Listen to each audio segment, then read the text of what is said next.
So thank you very much. And thank you very much for inviting us here. Today I will present Spongescapes. This is a Horizon project that started back in 2024, if I'm not wrong. I will briefly start with introducing the topic, why we ended up with Spongescapes. And then I will try to give you a little bit of context about the narrative, what is a sponge, how sponges are working, etc. And finally, I will end up with a case study. I think that, okay, let me put it here. So before that, WWF used to work a lot on water. Since 2004, we were working on the island of Greece, on the island of the conservation of the island wetlands of Greece.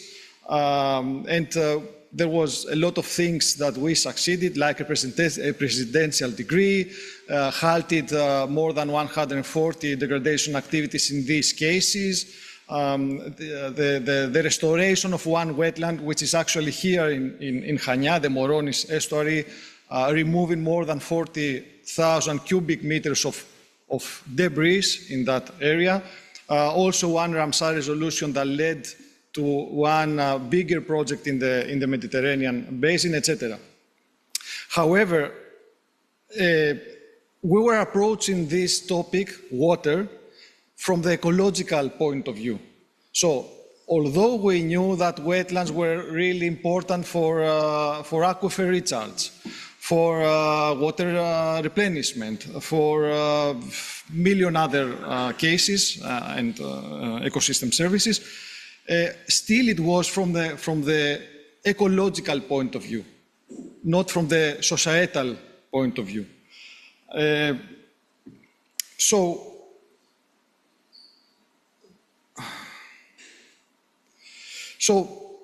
this perspective shifted a little bit as we started facing towards new challenges and the two major pressures, like, for example, floods and droughts. Floods and droughts are the different faces of the same coin, of course. And the common assumption in the Aegean island is that droughts is very common.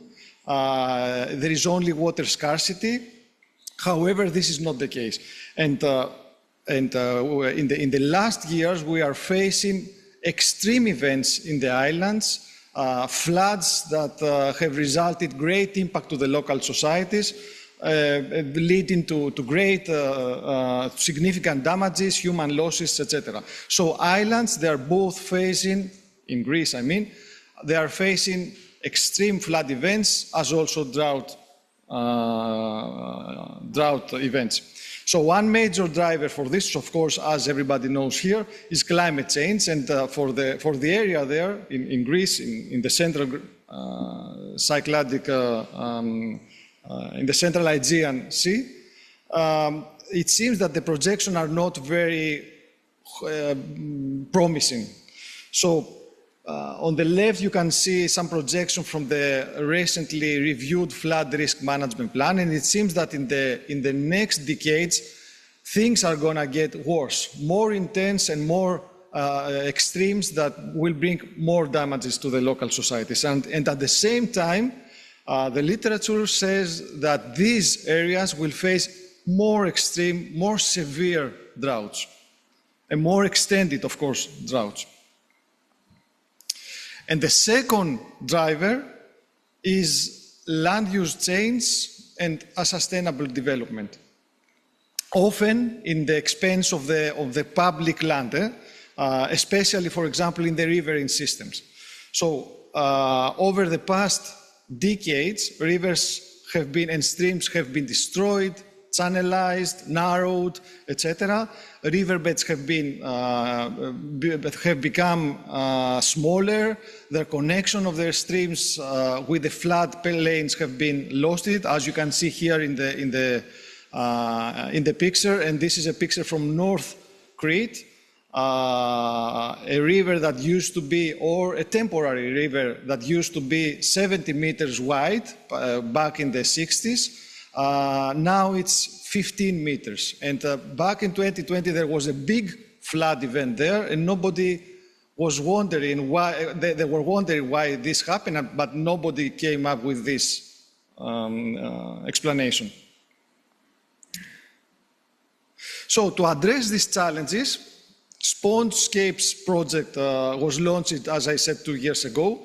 The objective was to upscale individual sponge measures into an integrated landscape scale sponge strategies. This is achieved by combining detailed field monitoring of specific interventions with landscape scale modeling in order to estimate the maximum sponge capacity of catchments under both current and future climate scenario. The project includes 14 case studies all over Europe from 6 bioclimatic areas, and the Kavouropotamos case study is located in Paros in the central Aegean Sea, which is of course the southernmost case study of all the area. So before moving to the case study, let me briefly introduce to the narrative, to the Spongescape's measures and the concept of sponges, etc. Think of sponge measures as the sponge that you have in your kitchen. Okay, sponge measures are actions that preserve, restore, enhance and create ecosystems and their functions to increase landscape and soil water retention while providing co-benefits for people and nature. The sponge functioning is based on 3 main principles. First of all, intercept rainfall when it falls and enhance infiltration into the soil. The second is slow down runoff, whether it flows over the surface, through the surface, or through the groundwater pathways. And the third one is temporarily store excess water in soil, aquifers, and surface water bodies. So together, all these 3 mechanisms increase the water retention capacity of the catchments and reduce vulnerability of the local societies to both floods and droughts. And how does this work in practice? Let's imagine the catchment as a sponge system with these 3 layers: the surface water system, the middle one, which is the soil, and the aquifer system. So when intense rainfall occurs, then the system storage capacities exceeds. And when we have excess water, we have floods. It's this area here, I don't know if you can see. It's this one here area. On the other hand, if you have dry seasons, prolonged dry seasons, then the system has limited capacity to retain water, and you have a water scarcity, water deficit, and you have droughts. So if we enhance the sponge capacity of this system by increasing infiltration, slowing runoff, and all this functioning that I told you before, the sponge becomes more resilient. The sponge system increases, let's say it's bigger right now, and you have less flooding events because the system can retain water, can absorb water, and you have smaller drought events also.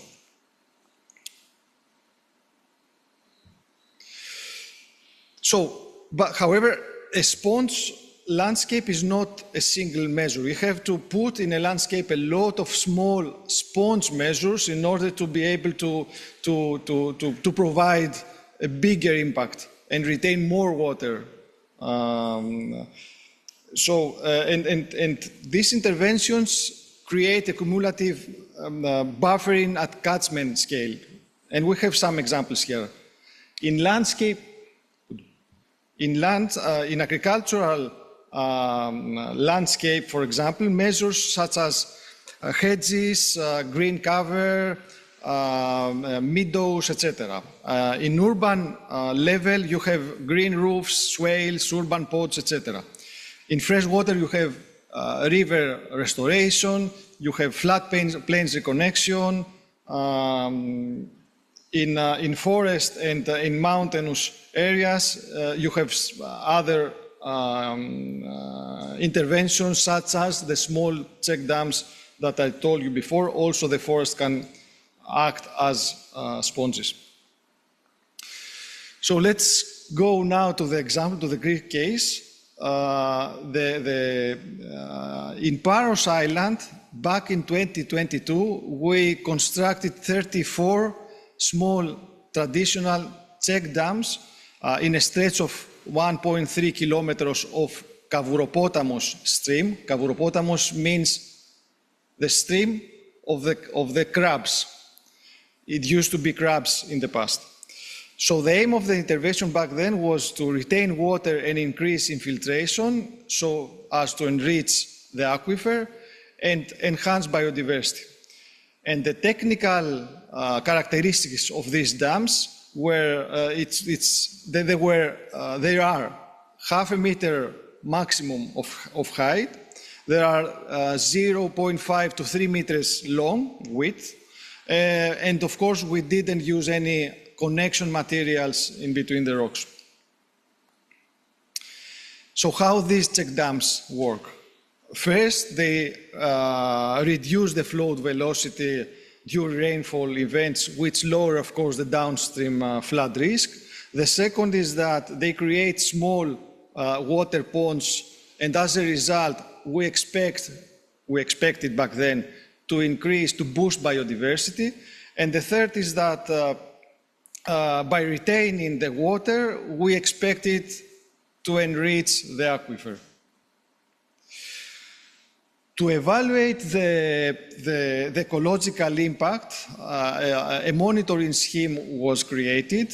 We monitor multiple indicators, such as the ones that you see on the screen, amphibians through visual recordings, terrestrial invertebrates using pitfall traps, aquatic invertebrates through field sampling, and vegetation dynamics through remote sensing using the NDVI index.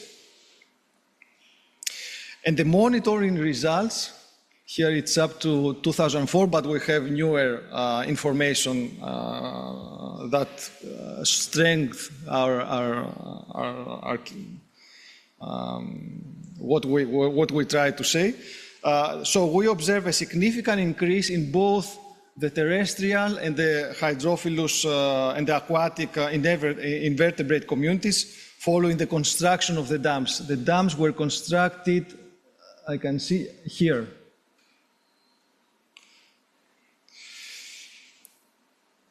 So this suggests that these small check dams improve that have improved it, or we expect it to improve the hydrological conditions, can rapidly improve the habitat type also, increase moisture availability, and enhance the complexity of the ecosystem. Beyond biodiversity, we are trying also to monitor the hydrological conditions. We installed recently, unfortunately, systems to assess the surface water presence and the soil moisture dynamics. The system was installed a few months ago, and we don't have still data. However, I think that we are in the next 2 years, we're going to have significant data on how these check dams can retain water and how the soil moisture can be increased behind the dams compared to the other areas and to the other sites. And concerning the aquifer recharge, although we started monitoring the water level in one borehole from 2021, unfortunately, this didn't go as expected.